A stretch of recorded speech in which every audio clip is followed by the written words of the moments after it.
Hi everybody, this is Dan O'Connor with Dan O'Connor Training, and today's lesson comes from page 45 in chapter 5 of Energy Vampire Slang 101.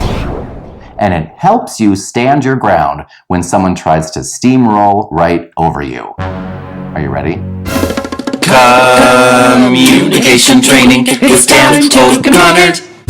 Last week we talked about danger phrases and power phrases, and if you did not get last week's lesson, remember you can find the links below to all of the previous lessons, as well as a link where you can purchase the Energy Vampire Slang course, which comes with this book and flashcards and Slayer principles and so on, because this lesson is huge for those of us who find it difficult to stand our ground when faced with somebody who's trying to push us around. What do we do when somebody tries to throw us off message? You know, let's say that you're coming into work and you have to tell somebody that used to be a coworker and is now your employee to change the way they do things. Let's say that you say to your now employee, Mark, remember that when you come into work, you have to punch in within 5 minutes of arriving. And Mark says to you, it's not the way we used to do it, or that's not the way you and I used to do it. What do you say? Or let's say that you have a realtor come to your home and you want to, this just happened by the way to Mindy. Hey Mindy, and the realtor, you know, has an agenda to price your home lower than what you want to price it at. And so you're all ready for him. He comes in the door and you want to price it at $210 and he says to you, all right, we're ready to go. I did all the paperwork, and as we mentioned before, it's best that we price it at $180, so all you need to do is sign on the line. What do? Or you tell your nephew, Amen. Well, I'll see you back here at 11. I'll be picking you up. And he says something like, all my friends get to stay out till 12. What do you say? You ready?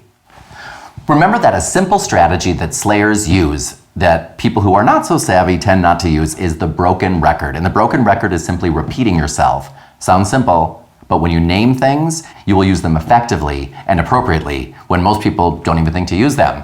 So we want to couple the broken record with this tactic. And this tactic is a simple power phrase. Are you ready? Say this after me.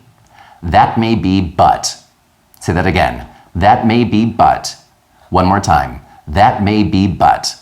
Now, the way you will use this is when you have a message that you need to deliver, and the message is what it is.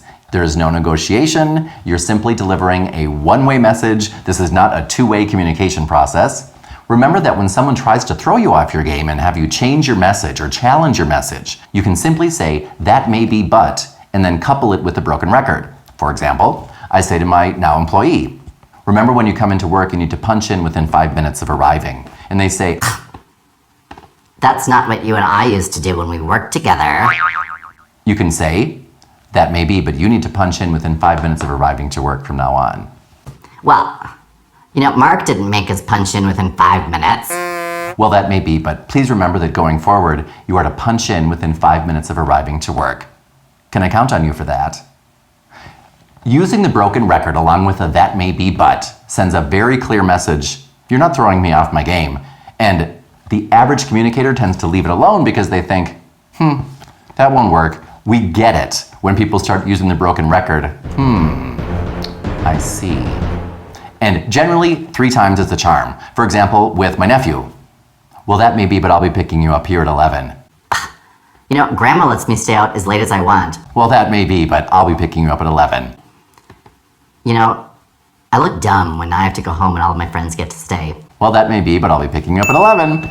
Simple. Or, let's say that you're talking to your realtor.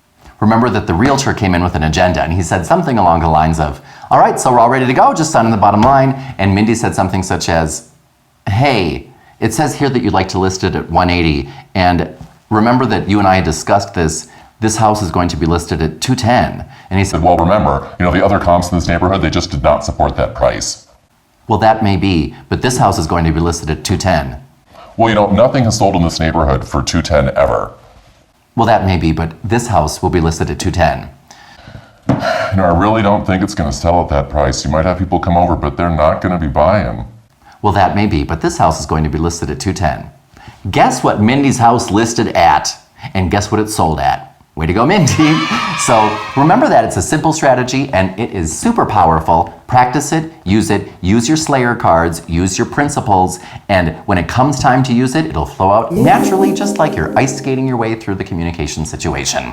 So I look forward to your comments. Make sure to leave them below, and remember to subscribe to this video so that you get all of our lessons delivered right to you in a flash. And if you don't like this video, make sure to tell me why. Otherwise, please support this channel and like it, subscribe, comment, share. And this is Dan O'Connor from everybody here at Dan O'Connor Training. Looking forward to seeing you next time, and I'm signing off.